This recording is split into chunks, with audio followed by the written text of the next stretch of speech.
স্বাগত দেশ সন্ধ্যায়, আপনাদের সাথে আছে আমি সুরভি তরণী। আজকে আমরা দেশ সন্ধ্যায় আলোচনা করব পরিচ্ছন্ন ছাত্র রাজনীতির খোঁজে, এবং আলোচনার জন্য আজকে আমাদের সাথে স্টুডিওতে উপস্থিত আছেন, আমার ডান পাশে রয়েছেন মোহাম্মদ আবদুল্লাহ আল মাহমুদ, সহযোগী অধ্যাপক, মানারাত ইন্টারন্যাশনাল ইউনিভার্সিটি, এবং তার ডান পাশে রয়েছেন আজিজুল হক জিয়ন, যুগ্ম সাধারণ সম্পাদক, বাংলাদেশ জাতীয়তাবাদী ছাত্রদল কেন্দ্রীয় সংসদ। আপনাদের দুজনকে আজকে আমাদের দেশ সন্ধ্যার আয়োজনে স্বাগত।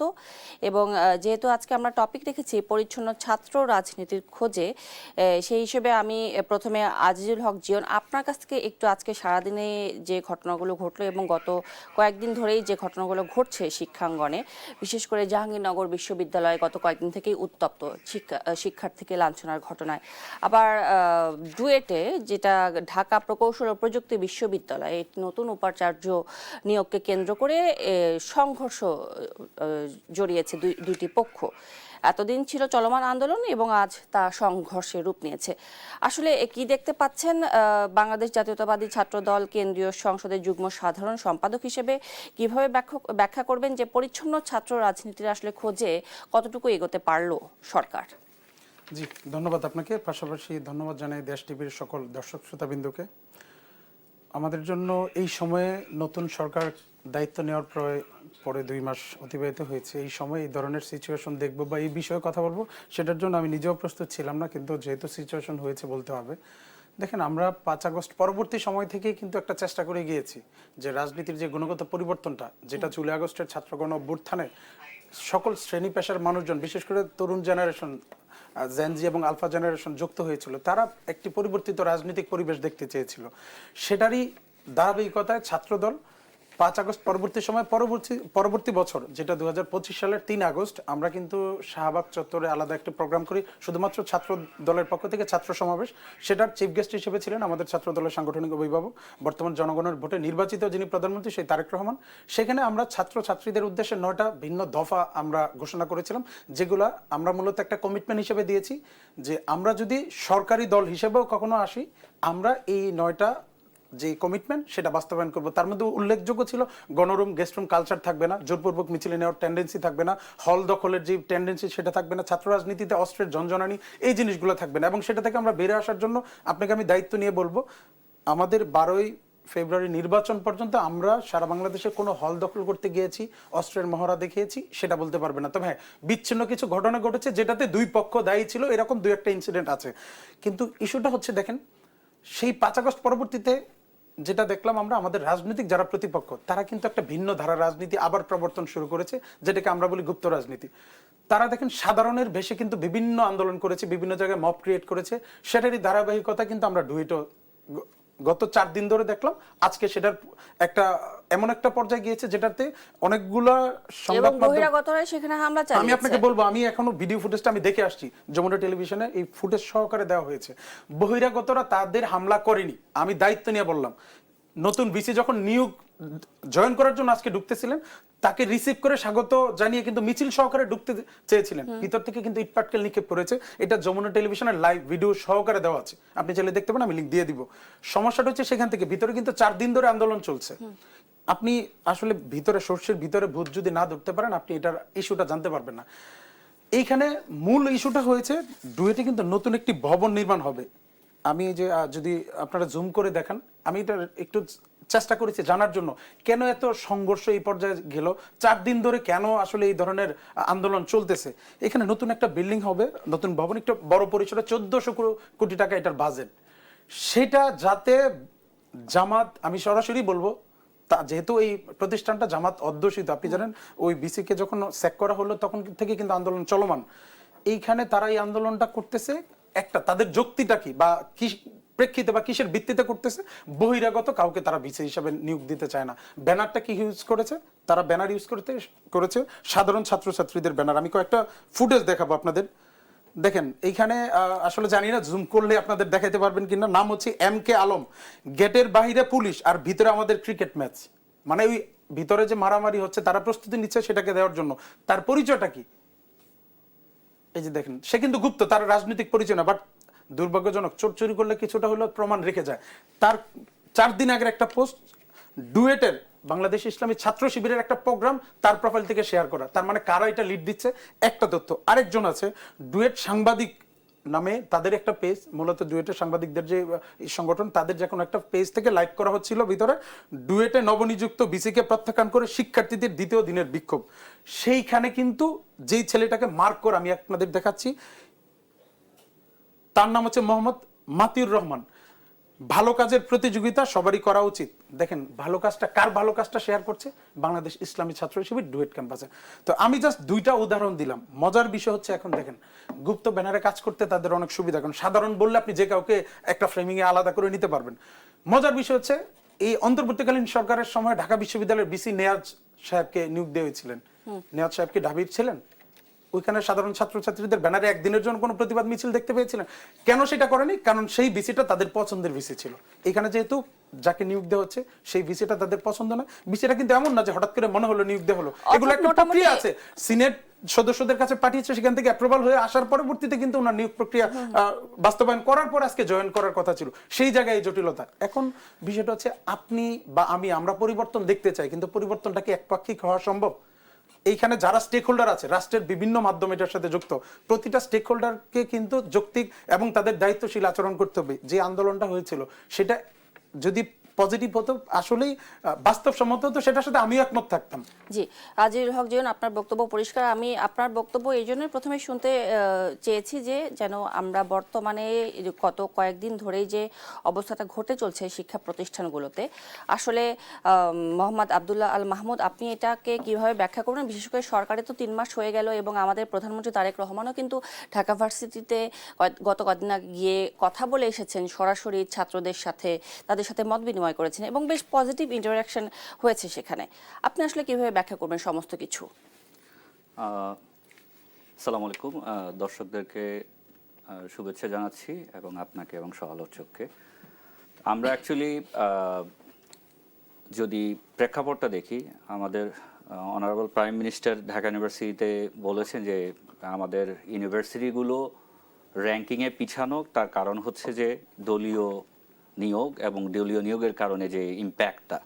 তো ইন্টারেস্টিংলি প্রাইম মিনিস্টার যে কথাটা বলেছিলেন, ওনার পাশেই তখন ওনার দলীয় শিক্ষা সম্পাদককে বসিয়ে, দ্যাট মিনস ঢাকা ইউনিভার্সিটির ভিসি, ওনাকে বসিয়ে উনি এই কথাটা বলেছেন। তো আপনি প্রবলেমকে অ্যাড্রেস করলেন, কিন্তু সেই প্রবলেমের সলিউশনে দিয়ে গেলেন না কিন্তু।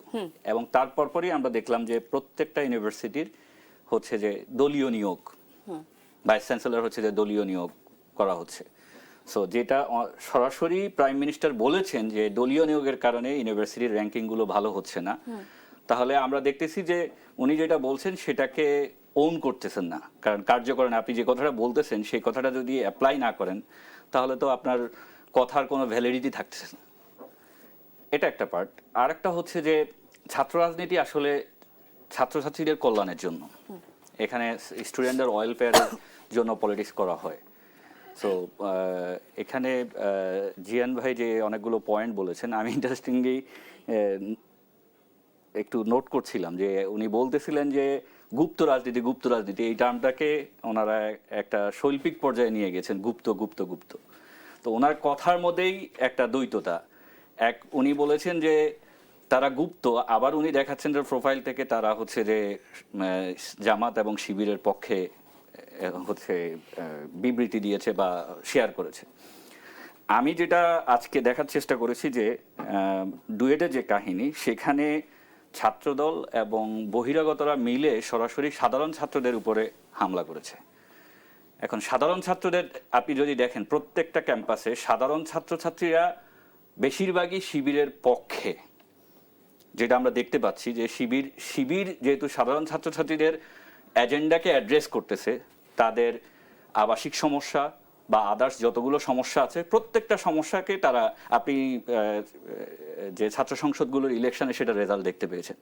এবং সেই রেজাল্ট, ভূতপূর্ব রেজাল্টের কারণে দেখেন বাকি ক্যাম্পাসগুলোতে কিন্তু ইলেকশন আর হচ্ছে না। আমি এখানে ডুয়েটে যারা হামলা করেছে, ভাইয়া হচ্ছে যে দেখিয়েছেন যে এখানে কয়েকজনের নাম আমি সরাসরি এখানে দেখতে পাচ্ছি যে ডুয়েট ক্যাম্পাসের সভাপতি জামিল, আপনি দেখেন স্ক্রিন এখানে আছে, সাধারণ সম্পাদক আব্দুল কাদের, দেন যুগ্ম সাধারণ সম্পাদক হারুনুর রশিদ, সাংগঠনিক সম্পাদক রাহেল মিয়া, এরা সবাই মিলে হামলা করছে। তার মানে আপনি পদধারী যারা তারাই একযোগে এসে সাধারণ ছাত্রদেরকে হামলা করছে। আমরা বারবারই বলছি যে এই পেশি শক্তির রাজনীতি আসলে ভালো কিছু বয়ে আনে না, তো সাধারণ ছাত্ররা এটা পছন্দ করে না। তাহলে আপনি দলীয়ভাবে দলীয় পদ হোল্ড করে যারা তাদেরকে নিয়ে এসে হামলা করতেছেন, তারপর যখন সাধারণ ছাত্ররা হচ্ছে এটার প্রতিবাদ করছে আপনি বলছেন যে গুপ্ত, তাহলে এটা কন্ট্রোভার্সি না? তাহলে আমরা শিক্ষাকোণে কি দেখতে পাচ্ছি যে ছাত্র রাজনীতিকে ঘুরে ফিরে আবারও সেই আগের দিকে ধাবিত হচ্ছে কিনা? সেটা তো সরকারের হচ্ছে যে অ্যাক্টিভিটি হওয়া উচিত। সরকার কিভাবে শিক্ষাঙ্গনকে স্থিতিশীল রাখবে, সরকারকে আপনার আমি তো বললামই দ্বিচারিতার একটা মেজর পয়েন্ট হচ্ছে আপনি শিক্ষাঙ্গনের নিয়োগ। তা ভিসি যদি দলীয় নিয়োগে হয়, আপনি আজকে একটা ইন্টারেস্টিং নিউজ আপনি দেখেছেন হয়তো, আমাদের একজন ভিসি অ্যারেস্টেড হয়েছেন। জি হ্যাঁ, আওয়ামী লীগ আমলের বেগম রোকেয়ার ভিসি অ্যারেস্টেড হয়েছেন। আপনি দলীয় এজেন্ডা যদি বাস্তবায়ন করে তার ন্যাক্কারজনক পরিণতি কি হতে পারে আমরা দেখেছি। সো ভিসিরা যদি দলীয় এজেন্ডা বাস্তবায়ন করে সেখানে তো ছাত্রছাত্রীরা উপকৃত হবেন না, ওনারা সবসময় লেজুর ভিত্তি করবেন। হ্যাঁ, আপনি বলতে পারেন যে অন্যান্য যে একযোগে এতগুলো ইউনিভার্সিটির ভিসিকে সরিয়ে দেওয়া হলো, কি কারণ? আপনি দুইটা ভিসির হচ্ছে যে কম্পেয়ার করেন যে একাডেমিক এক্সিলেন্সি, রিসার্চ। আমি আপনাকে দেখাতে পারবো প্রত্যেকটা ভিসির যাদেরকে বরখাস্ত করা হয়েছে আর যাদেরকে নতুন করে নিয়োগ দেওয়া হয়েছে, কম্পারেটিভলি যারা আগে ছিলেন তাদের একাডেমিক পারফরমেন্স এবং রিসার্চ বেটার, এবং ধরে ধরে প্রত্যেকটা। এখন আপনি বলতেছেন যে তারা হচ্ছে যে দলীয় গুপ্ত। এখন দলীয় যদি গুপ্ত হয়, আপনি তো তাদের দলীয় এজেন্ডা বাস্তবায়নের কোনো এক্সাম্পল আপনি দেখাতে পারছেন না। হোয়ারাজ এখানে আমরা দেখতেছি যে ভিসিরা সরাসরি পদ হোল্ড করছেন, পদ হোল্ড করে আবার হচ্ছে যে তারা ভিসি হিসেবে নিয়োগ পাচ্ছেন। এটা তো কখনোই শিক্ষাঙ্গনে ভালো পরিবেশ নিয়ে আসবে না। আসলে দায়বদ্ধতার জায়গাটা কি নিশ্চিত হলো কিনা এই বিষয়টি নিয়ে আপনাদের দুজনের কাছে ফিরে আসতে চাই, তবে একটি বিরতির পরে ফিরে আসবো। দর্শক, দেশ সন্ধ্যা থেকে নিচ্ছে একটি বিরতির সঙ্গেই থাকবেন। স্বাগত আরেকবার, দেখছেন দেশ সন্ধ্যা। আজকে আমরা দেশ সন্ধ্যায় কথা বলছি পরিচ্ছন্ন ছাত্র রাজনীতির খোঁজে, এবং এ পর্যায়ে আজিজুল হক জিয়ন আপনার কাছে জানতে চাই যে বিরতিতে যাবার আগে বলে গিয়েছিলাম যে ছাত্র রাজনীতিতে তাহলে দায়বদ্ধতার জায়গাটা আসলে কিভাবে নিশ্চিত হলো, কিংবা সেটি এখনো আছে কিনা, আপনি কি মনে করেন? জি, আমি উত্তর দিব তার আগে আরেকটা জিনিস একটু ক্লারিফাই করবেন। If I am not wrong, I have heard যে উনি একটা বিশ্ববিদ্যালয়ের অ্যাসোসিয়েট প্রফেসর। আসলে এটা নাকি ইসলামী ছাত্র শিবিরের কোনো পোস্ট পদবিতে আছে? কারণ উনি যেভাবে ওনার বক্তব্য বললো, আমার কাছে এটা একটা বিব্রতকর মনে হলো যে আমি আসলে আমাদের প্রতিপক্ষ বা প্রতিযোগী কোনো রাজনৈতিক সংগঠনের কোনো নেতার সাথে দাঁড়িয়ে কথা বলছি। উনি অনেকগুলো পয়েন্ট অ্যাড্রেস করেছে, আমি একটা উত্তর দিব। উনি শিক্ষা এবং ওনার যে ব্যাকগ্রাউন্ড সে অনুযায়ী আমার থেকে অনেক বেশি জানে, অনেক বেশি বুঝেন। উনি ঢাবির ভিসি নিয়োগ নিয়ে প্রশ্ন তুলেছেন পিএম এর বক্তব্যকে কোট করে। উনি আসলে এই শব্দটা বলতে কি বোঝায় এটা উনি কেন বুঝলেন না, আমি আসলে আমার কাছে এটা বিব্রতকর বা অ্যাস্ট্রোনিস্ট লাগছে। দেখেন উনি আসলে কি বুঝিয়েছেন ওনার বক্তব্যে, ভিসি নিয়োগ দেওয়াটাকে উনি টার্গেট করেছেন। আপনি দেখেন উনি ওনার বক্তব্যে কিন্তু একটা এক্সাম্পল টেনেছেন আওয়ামী লীগের সময়ে নিয়োগকৃত একজন ভিসির কারণে। দেখেন বিগত 17 বছর বাংলাদেশের শিক্ষা খাতে কি হয়েছে এটা বাংলাদেশের যে কোনো যার মাথায় ন্যূনতম বিবেকবোধ আছে সে জানে। দলীয় নিয়োগ পাওয়ার পরে তার টার্গেটই হচ্ছে দলীয় এজেন্ডা বাস্তবায়ন করা। দুইটার পার্থক্যটা বুঝতে হবে। হেড অফ দ্য চেয়ার কিন্তু আপনি মানে শিক্ষকদের ক্লাস নিয়ে কিন্তু তাদেরকে সেটার জন্য তৈরি করে না, কিন্তু ওনার কাছে হচ্ছে এক্সিকিউটিভ চেয়ারে থেকে বাকি সবকিছু তদারকি করা, নিয়ন্ত্রণ করা। ঢাবির ভিসি যাকে নিয়োগ দেওয়া হয়েছে উনি কে? আমার মনে হয় আমার সমালোচক উনি ভালো করে জানবেন। জুলাই আগস্টের ছাত্র গণ অভ্যুত্থানে ঢাকা বিশ্ববিদ্যালয়ে যে 3 জন শিক্ষক সামনে থেকে নেতৃত্ব দিয়েছেন তার মধ্যে একজন, প্রথমত। দ্বিতীয়ত হচ্ছে উনি কি অযোগ্য ভিসি হিসেবে সেখানে নিয়োগ হয়েছেন? যদি হয় উনি আমাকে বলুক, আমিও জানতে চাই, শিখতে চাই যে ওনার অযোগ্যতাটা আসলে কোন জায়গায়। উনি কি ভিসি হিসেবে নিয়োগ পাওয়ার পরে দলীয় এজেন্ডা বাস্তবায়ন করার জন্য ছাত্রদল করা বা সাবেক ছাত্র রাজনীতির সাথে যুক্ত তাদেরকেই পিক আপ করে বিভিন্ন শিক্ষকের পদগুলোতে নিয়োগ দিচ্ছে? তখন আমাকে সেটার জন্য দোষারোপ করতে পারেন, বা আমাদের দলকে, যেহেতু সরকারকে দোষারোপ করছেন। উনি পিএম এর কথাটাকে কোট করতে গিয়ে যেটা বললেন যে পিএম নিজে যেটা বলছেন সেটা উনি নিজেই মানতেছেন না। আপনি শব্দ চয়ন বা শব্দের মিনিং না বুঝতে পারলে সেটার দায়িত্ব পিএম এর না। পিএম যেই কয়টা কমিটমেন্ট দিয়েছে, দেখেন নির্বাচনের আগে উনি বাংলাদেশে ল্যান্ড করার পরে নির্বাচনী সময় 1 মাস উনি নির্বাচনী প্রচার চালিয়েছেন। সেইখানে যেই কমিটমেন্টগুলো দিয়েছেন একটা একটা হাতে ধরে ধরে সেটা উনি বাস্তবায়ন করার জন্য ছুটে চলছেন। এখনো সেটা চলমান। গতকালকেও চাঁদপুর গিয়ে ফ্যামিলি কার্ডের দ্বিতীয় পাইলট প্রকল্পের উদ্বোধন করে আসছেন। কোনো জিনিসই একদিনে 2 দিনে ঠিক হয়ে যাবে না, এগুলা চলমান প্রক্রিয়া। আপনি একটা ধ্বংসস্তূপকে 6 দিনে যদি চিন্তা করেন ইমারত বানিয়ে ফেলবেন, এটা সম্ভব না।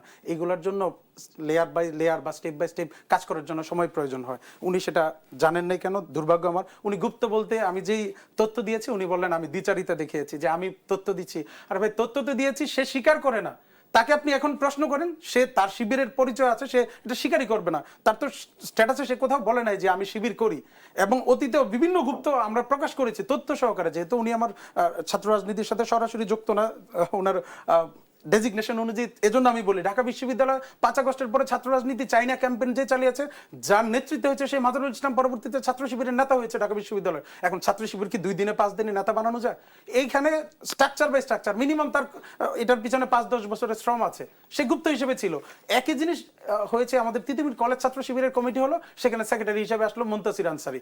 কি দেখা গেল, সেও তিতুমির কলেজে ছাত্র রাজনীতি চাই না 1 মাসের উপর ক্যাম্পেইন চলেছে। অ্যাডমিন, একটা গ্রুপের অ্যাডমিন, সেখানে সেই নিয়মিত পোস্ট করতো। এখন এই জিনিসটাকে আমরা গুপ্ত হিসেবে বলছি, যে আমি প্রকাশ্যে আমার দলের ডেজিগনেশন স্বীকার করি না।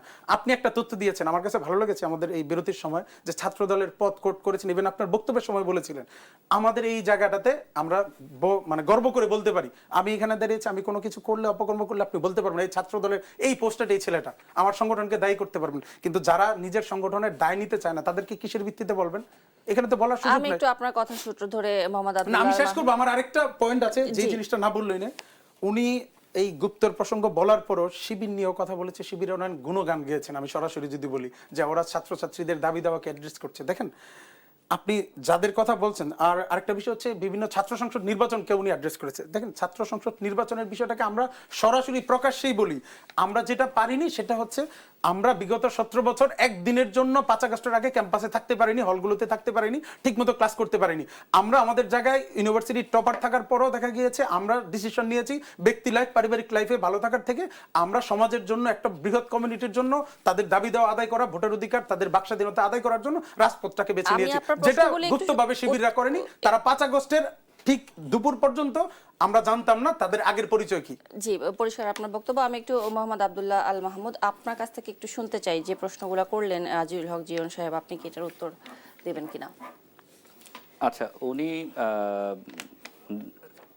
প্রধানমন্ত্রী যে বক্তব্যটাকে কোট করেছেন, আমি বলেছি যে প্রধানমন্ত্রী স্বয়ং বলেছেন যে দলীয় ভিসি নিয়োগের কারণে। উনি ভিসি শব্দ বলেন না, শিক্ষকদের দলীয় নিয়োগের হ্যাঁ, বিষয়টা বলেছেন। হ্যাঁ। আর দলীয় বলতে আসলে দল দাস যাদের, তাদের আচ্ছা, বুঝিয়েছে। ওনাকে বলতে দিন একটু, শুনি আমি। জি, আপনি আমার কোটেশনটা আমি যেটা বলেছি আমি সেটাই বলতেছি, যে সরাসরি প্রধানমন্ত্রী বলেছেন যে দলীয় নিয়োগের কারণেই ইউনিভার্সিটির র্যাঙ্কিংটা ভালো হচ্ছে না। কিন্তু আপনি দেখেন এখন যতগুলো নিয়োগ হলো ভিসি, সবাই কিন্তু দলীয় পদধারী। এখন আপনি বলেন যে আগের যে ভিসিরা ছিল তারা কি কোনো দলীয় পদ হোল্ড করছে? আপনি বলতে পারবেন না। তো উনি একটা কথা বললেন যে ওনাদের পদধারী, খুবই আমার কাছে অবাক লাগলো যে উনি বলতেছেন যে ওনাদের পদধারী লোকরা কোনো অন্যায় করলে আপনি তাকে সরাসরি চার্জ করতে পারতেছেন। তা আপনি শিবিরের তো যারা, আমি এখানে শিবির হিসেবে রিপ্রেজেন্ট করছি না, আমি যেটা দেখছি সেটা বলছি। গুণগান সরাসরি তাদের ছাত্র সংগঠনের পক্ষেই কথা বলেছেন সরাসরি। হ্যাঁ, আপনি যখন মানে ফ্যাক্টটা আপনি দেখেন, সাধারণ ছাত্রছাত্রীরা যখন দেখতেছে যে তাদের পক্ষে শিবির কাজ করছে, তখন সাধারণ ছাত্রছাত্রী স্বাভাবিকভাবে শিবিরের পক্ষেই কথা বলছে। আপনি আবারও স্বাগত জানাচ্ছি দেশ সন্ধ্যায়। আজকে আমরা দেশ সন্ধ্যায় কথা বলছি পরিচ্ছন্ন ছাত্র রাজনীতির খোঁজে, এবং এ পর্যায়ে মোহাম্মদ আব্দুল্লাহ আল মাহমুদ, আপনাকেই আমি একটু বেশি সুযোগ দিতে চাই, যেহেতু আপনি গত বিরতিতে যাবার আগে খুব একটা বেশি বলতে পারেননি, ডিফেন্ড করতে পারেননি আপনার যে জীবন সাহেবকে। আমি সেই দিক থেকে আপনাকে সুযোগ দিতে চাই, এবং সাথে একটি প্রশ্ন করতে চাই যে তাহলে আমরা কোথায় দাঁড়িয়ে আছি দায়বদ্ধতা ও নৈতিকতার জায়গা থেকে যদি আমরা চিন্তা করি, তাহলে সেখানে আসলে এই ছাত্র রাজনীতি কোন জায়গায় দাঁড়িয়ে রয়েছে? জি, আমি বিরতির আগে যে পয়েন্টটা বলছিলাম, এখানে গুপ্ত শব্দটাকে বলে আপনারা গতকালকে দেখেছেন বোধহয় ঢাকা বিশ্ববিদ্যালয়ে গুপ্ত শব্দটা নিয়ে ছাত্র শিবির হচ্ছে যে তারা প্লেকার্ড টানিয়ে নবীন যারা ছিলেন তাদেরকে, তো এখন নবীন যারা সবাই ছাত্র শিবিরের প্রোগ্রামে এসেছেন, এখন এরা কি সবাই শিবির? এখন আপনি এদেরকে বলতে পারেন এরা গুপ্ত। এখন শিবিরের রাজনীতিটাই এমন যে ছাত্রছাত্রীদের কল্যাণমুখী তারা ওয়েলফেয়ার রাজনীতি করে।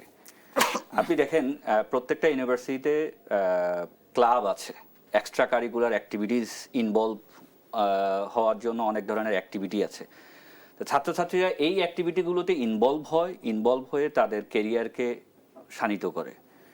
শিবির সেই অপরচুনিটিটা দিচ্ছে, যেটা আমরা দেখতে পাচ্ছি যে শিবিরের রাজনীতি comparatively better than all other organization, যেহেতু তারা হচ্ছে যে এখানে ছাত্রছাত্রীদের স্কিলস ডেভেলপমেন্ট, ছাত্রছাত্রীদের লিডারশিপ ডেভেলপমেন্ট, এগুলো নিয়ে তারা স্পেসিফিক্যালি কাজ করছে। যে কারণে দেখেন যতই পেশি শক্তির দিকে ঠেলে দেওয়া হচ্ছে, শিবির কিন্তু সেই পেশি শক্তির দিকে যাচ্ছে না। তারা তাদের ওয়েলফেয়ার পলিটিক্সটা তারা জারি রেখেছে, যে কারণে ছাত্রছাত্রীরা এটার ব্যাপারে সন্তুষ্ট। এখন আপনি যদি পেশি শক্তিটা নিয়ে আসেন, কি হবে? সেই পুরনো রাজনীতিতে আসবে, তখন আর ছাত্রছাত্রীদের কল্যাণ হবে না। ছাত্রছাত্রীদের কল্যাণ না হলে এখানে স্টুডেন্টদের যে হল কেন্দ্রিক সমস্যা, গেস্ট রুম, আমি একটা আমার পার্সোনাল অভিজ্ঞতা বলি। আমি ইউনিভার্সিটি লাইফের ফার্স্ট ক্লাসটা আমি করতে পারি না, এর আগে আমি বলেছি যে হল গেটে আটকানো হতো মিছিল করার জন্য। যখন যে দল হচ্ছে যে ক্ষমতায় থাকে, তারা ছাত্রছাত্রীদেরকে ইউজ করে তাদের লাঠিয়ালের মতো করে ফার্স্ট ইয়ার ছাত্রছাত্রীদেরকে বাধ্য করে। এখন কিন্তু আর এই কালচার নাই। তা আমরা যখন দেশকে ডেভেলপমেন্টের কথা বলছি, আপনি দেখেন দেশ ডেভেলপমেন্টের জন্য আমরা গভর্নমেন্টের 3 মান্থস হলো, এই 3 মান্থসে অনেকগুলো বিষয়ে গভর্নমেন্ট ভালো করেছে। আমি একটা এক্সাম্পল দেই, সে আমাদের এই যে এআই জেনারেটেড যে ট্রাফিক কন্ট্রোল, এটা খুবই ভালো উদ্যোগ, আমরা অ্যাপ্রিসিয়েট করি। আবার কিছু কিছু বিষয় আছে যে 3 মাসে হয়তো আমরা ইভালুয়েট করতে পারবো না, কিন্তু মর্নিং শোজ দ্য ডে। এখন গভর্নমেন্ট যদি স্ট্র্যাটেজিক্যালি রং হয়, আমরা ওই যে আমরা সরকারের বিরোধী না, আমরা চাই দেশ স্টেবল হোক। 17 বছরে ইকোনমিক কন্ডিশনটা এত আনস্টেবল অবস্থায় গিয়েছে যে এখান থেকে স্টেবল আসার জন্য ক্যাম্পাসে স্থিতিশীলতা প্রয়োজন। কারণ ছাত্র রাজনীতি যদি অস্থির হয়, তখন কিন্তু দেশও উত্তপ্ত হবে, যেটা দেশের জন্য কখনোই মঙ্গলজনক না। এখানে রাজনৈতিক দলগুলো কিভাবে ভূমিকা রাখতে পারে? রাজনৈতিক দলের প্রথম প্রাইম প্রায়োরিটি হচ্ছে যে তারা পুরনো পেশি শক্তির রাজনীতিতে ফেরত যাবে না। এই ব্যাপারে কনসেনসাস হওয়া উচিত সকল দলের, সেটা বিএনপি, জামাত, এনসিপি এবং তাদের ছাত্র সংগঠন, যে আমরা পুরনো, আপনি যদি আমি যদি অন্যর সাথে কম্পিট করি, তাহলে কিভাবে তাকে ডিপিট করব? সে একটা রেখা টেনেছে, আমি তার থেকে বড় রেখা টেনে তাকে ডিপিট করব। এখন আমি মাসল পাওয়ার ইউজ করে তাকে কেন ডিপিট করতে যাব? এটা তো কখনোই ভালো না। এটার কারণেই দেখবেন যে ছাত্র রাজনীতিতে খুন সংখ্যাটা, আপনি যদি 90-এর দশকে হত্যার রাজনীতি দেখেন, প্রত্যেকটা ক্যাম্পাসে হত্যা হয়েছে। সো এই হত্যাগুলো আপনি স্পেসিফিক ডেটা ধরে দেখেন, ছাত্রদলের হাতে প্রচুর খুন হয়েছে, ছাত্রলীগের হাতে খুন হয়েছে, শিবিরের হাতে যে খুন হয়েছে, সেই ধরনের ওই যে আপনারা যে রক কাটার একটা মানে সিনড্রোম আপনারা বলে থাকেন, কিন্তু এখন তো দেখছে যে শিবির প্রত্যেকটা ক্যাম্পাসে লিড দিচ্ছে, সে ধরনের এক্সাম্পল কিন্তু আপনারা দেখাতে পারছেন না যে তারা এই ধরনের মাসল পাওয়ার ইউজ করছে। তো জনগণ কিন্তু এটা বুঝতেছে যে এই যে মানুষকে বিভ্রান্ত করার জন্য ঢাল হিসাবে এই টার্মগুলো গুপ্ত, দেন রাজাকার, এই টার্মগুলো ইউজ করে মানুষকে ডাইভার্ট করা হচ্ছে। আসলে আমাদের এই বিষয়ে এখন আসলে আমাদের রাজনীতি হওয়া উচিত অ্যাকোমোডেটিভ, প্রত্যেককে অ্যাকোমোডেট করে দেশকে কিভাবে সামনের দিকে নেওয়া যায়। তো আমি লাস্ট একটু বলি যে গভর্নমেন্টের পারফরমেন্স ইভ্যালুয়েশনের জন্য আমরা একটা টার্ম বলে থাকি যে আপনার একটা কেপিআই থাকা উচিত। আপনার ফার্স্ট প্রায়োরিটি হওয়া উচিত কিভাবে পাবলিক সার্ভিস ডেলিভারিকে এক্সিলেন্ট করা যায়। পাবলিকরা, আপনি যদি দিন শেষে যদি জনগণ স্যাটিসফাইড না হয়, তাহলে জনগণ তো আপনাকে ভোট দিবে না। এখন আপনি যদি ভোটের রাজনীতি বলেন, গণতন্ত্র বলেন, ফ্যাসিবাদ কিভাবে জন্মেছে? ফ্যাসিবাদ জন্মেছে হচ্ছে যে এই অধিকারগুলো, আপনি ভোট হয় নাই, 14 হয় নাই, 18 হয় নাই, 24 হয় নাই। সো এখন যদি সরকার প্রাতিষ্ঠানিকভাবে সেই প্যাসিভারি মেকানিজমে চলে যায়, তাহলে দেখবেন যে 5 বছর পরে যখন ইলেকশন আসবে, তখন কিন্তু সরকার আবার পুরনো ফ্যাসিবারি কায়দায় ইলেকশন ভন্ডুল করার চেষ্টা করবে। এরকম কথা আলোচনায় আছে। ধন্যবাদ আপনাকে। আমি একটু আজিজুল হক জিয়ন আপনার কাছ থেকে শুনতে চাই যে আবারও সেই গুপ্ত সুপ্ত রাজাকার সেই একই টার্মের মধ্যে ছাত্র রাজনীতি ঢুকে যাচ্ছে কিনা। জি, আমি উত্তর দিব। উনি কয়েকটা টার্ম বলেছে, বুদ্ধিভিত্তিক চর্চার কথা বলছে ছাত্র শিবিরের। আমি আমার আগের বক্তব্যে সরাসরি বলেছি বিগত 17 বছর আমাদের ক্যাম্পাসে থাকার সুযোগ ছিল না, ক্যাম্পাসে যাওয়ার সুযোগ ছিল না। আমাদের একাডেমিক কেরিয়ারটাকে রান করার যে অপরচুনিটি, সেটা থেকে আমরা সরাসরি বঞ্চিত ছিলাম। সেখানে গুপ্তভাবে যেভাবে যেটা সাদিক কায়েম, এস এম ফরহাদের বিভিন্ন তথ্য প্রমাণ আছে, আমি আর এটা টানতে চাইনি, যার মাধ্যমে সেই ফেসিলিটিটা পেয়েছিল। বিভিন্ন ক্যাম্পাসে ছাত্র রাজনীতি চাই না ক্যাম্পেইন চালিয়ে এখনো চলমান। এই কিছুদিন আগে ইডেনে হয়েছে, তার আগে আরো একটা জায়গায় হয়েছিল যে এমনকি 24 পরবর্তী গণঅভ্যুত্থান আমি জাস্ট বলার জন্য দেখেন, সেখানে আমি অনেকেই এই ছাত্র জায়গায় আমি রাজনীতি একটা চান জিনিস না। বলি, দেখেন বাংলাদেশের গণমাধ্যম বলি বা যারা আছে রাষ্ট্রের চতুর্থ স্তম্ভ হিসাবে তাদেরও দায়িত্ব এটা। আমি রাজনীতি করতে চাই, এটা আমার রাজনৈতিক অধিকার। অন্য একজন ছাত্র সে রাজনীতি করতে চায় না, এটাও তার অধিকার। তার অধিকার রাখার জন্য আমার অধিকারকে খর্ব করার ক্ষমতা বাংলাদেশের রাষ্ট্র তাকে দেয়নি। আমার কথা হচ্ছে, উনি ওনার বক্তব্যে বলেছেন আমরা কি মিছিল করতে গিয়ে এখন কাউকে জোরপূর্বক টানছি।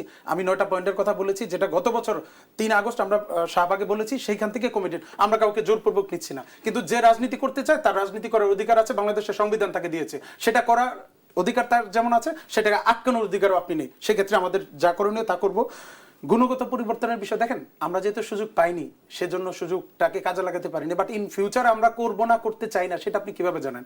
একটা বিষয় হচ্ছে, আপনি একচেটিয়া বলে যাচ্ছেন তারা করছে অন্যরা করবে না, আমাদেরকে কোপউইথ করার সুযোগ দেওয়া হয় না। আমরা মাত্র 2 মাস হয়েছে রাষ্ট্র ক্ষমতায় এসেছে, আমরা আগামী 6 মাস 1 বছরে আমাদের বিভিন্ন পরিকল্পনাগুলো আমরা নিব, যার মাধ্যমে নতুন প্রজন্মকে কিভাবে কানেক্ট করা যায় সেটা নিয়ে কাজ করছি, এবং ইনশাআল্লাহ ভবিষ্যতে বিভিন্ন ছাত্র সংসদ নির্বাচনে সেটা প্রমাণ দেবে। লাস্ট একটা জিনিস, উনি ওনার বক্তব্য বলেছেন গুপ্ত সাথে রাজাকার। দেখেন এই টার্মটা, এই গুপ্ত যারা আছে তাদের সাথে রাজাকারটা তারা নিজেরাই নিয়ে আসে। রাজাকার আমরা কাদেরকে বলছি? সরাসরি যারা বাংলাদেশের স্বাধীনতা চায়নি, বাংলাদেশের মানচিত্র চায়নি, বাংলাদেশ স্বাধীন হোক এটার বিরুদ্ধে যারা তাদের ভূমিকা রেখেছে, কাজ করেছে, বাংলাদেশের এই দেশের জনগণকে যারা হত্যাযোগ্য করে তুলেছে তাদেরকে বলছি। এটা বললে গুপ্ত বা অন্য যারা আছে তাদের গায়ে কেন লাগে ভাই? বাংলাদেশের স্বাধীনতা যারা চায়নি তাদের ব্যাপারে কথা বলতে পারবো না? তাহলে তো আগামী 10, 20 বা 30 বছর পরে যারা এখন 24-এর খুনি ছিল, হাসিনার সাথে যারা ছিল, তারাও 30-40 বছর পরে বলবে 24 নামে কিছু হয়নি, এখানে কোনো গণহত্যা হয়নি, কিছু হয়নি। তারা তো সেটা লেজিটিমেটি টানার জন্য এই কাজটা টানতেছে। 24-কে যেমন আমরা ধারণ করব, তার থেকে বেশি করে 71-কে ধারণ করব, এবং এই দেশের ভবিষ্যৎ প্রজন্ম সেটা কন্টিনিউ করবে। সেই অনুযায়ী উনি যেটা বললেন রাজাকার শব্দটা, দেখেন হাসিনা কিন্তু রাজাকার শব্দ বলেই তার পতন হয়েছে। আমরা এই 55 বছর আগে ইতিহাসকে কসলাতে এটাকে আমরা এখন গুপ্তটাকে সেভাবে, এই জন্যই কিন্তু ছাত্র শিবির ঢাকা বিশ্ববিদ্যালয় শাখা গুপ্ত শব্দটাকে নিয়ে তারা ট্রল করার মতো করেছে। কারণ এটা আপনি পলিটিক্স করেন, প্রমাণ সহকারে দেখিয়েছি কেন তারা গুপ্ত। আর কিভাবে বলবো? প্রত্যেকটা হলের বা প্রত্যেকটা ক্যাম্পাসে তাদের হচ্ছে যে কমিটি আছে, কমিটিগুলো তারা না, কমিটি 5 জনের 7 জনের কমিটি। আপনি তাহলে আপনার জানা আপনাদের নেচার, আপনাদের কমিটিতে হয়তো 90 জন 100 জন সহসভাপতি, কিন্তু ছাত্র শিবিরের নেচার হচ্ছে যে তারা শুধুমাত্র সম্পাদকদের 10-12 জনের একটা কমিটি দেয়, বাকিরা তাদের হয়তো কেউ কর্মী, কেউ অন্যান্য পদ হোল্ড করছে। কিন্তু আমরা যদি তাদের স্পেসিফিক, আপনাদের রাজনৈতিক নেচার আর তাদের রাজনৈতিক নেচার একরকম না। গতকাল শিবির অফিসিয়ালি বিবৃতি দিয়েছে শিবির এটার সাথে জড়িত না, তারা এই ধরনের উপক্রম জানে না। এখন কর্মী হলে তো এটা সুবিধা, আমাদের দলের কাউকে এটা দিতে পারবেন না। ঠিক যেটা হয়েছে গাজীপুরে, এইখানেও কিন্তু দেখেন গুপ্ত জামাত ইসলামের বুথে বসে প্রচারণা চালাচ্ছে, সেটা স্ট্যাটাস ফেসবুকে দিয়েছিল, এখন আবার এইখানে সাধারণ ছাত্রছাত্রী হয়ে গেছে। বা এইখানেই আপনাদের সাথে আমাদের পার্থক্য। আপনি শিক্ষক, আপনার জায়গা থেকে আপনি এই দ্বিচারিতাগুলো তাদেরকে না করতে বলেন, চেকিং না করেন তথ্য। আমি ফ্যাক্ট চেকিং সহকারে বলছি, আমি বলছি তো, আমি বললাম দায়িত্ব নিয়ে বলছি। অনেকগুলো নিউজ আমরা দেখতেছি যে ফ্যাক্ট চেকিং করার পর দেখা যাচ্ছে যে ওটা আসলে সঠিক নিউজ না। তো অনেকগুলো মিডিয়া এই কাজ করে এবং ক্লিকবেট নিউজ দিয়ে মানুষকে বিভ্রান্ত করে। তো এটা আসলে কখনো, এটাকেও যদি আপনি বলেন, এটা জাতীয় দৈনিকগুলো তো অনেক ধরনের বিভ্রান্তকর নিউজ অনেক সময় আসে, আপনাকে সেটা ক্রস ভেরিফাই করতে হবে। ও দায়িত্বশীল ছাত্র রাজনীতির ভবিষ্যৎ দেখতে চাই। আপনাদের দুজনকে অসংখ্য ধন্যবাদ আজকে আমাদের দেশ সন্ধ্যায় সময় দেওয়ার জন্য। দর্শক দেখছিলেন দেশ সন্ধ্যা, ধন্যবাদ সবাইকে সাথে থাকার জন্য।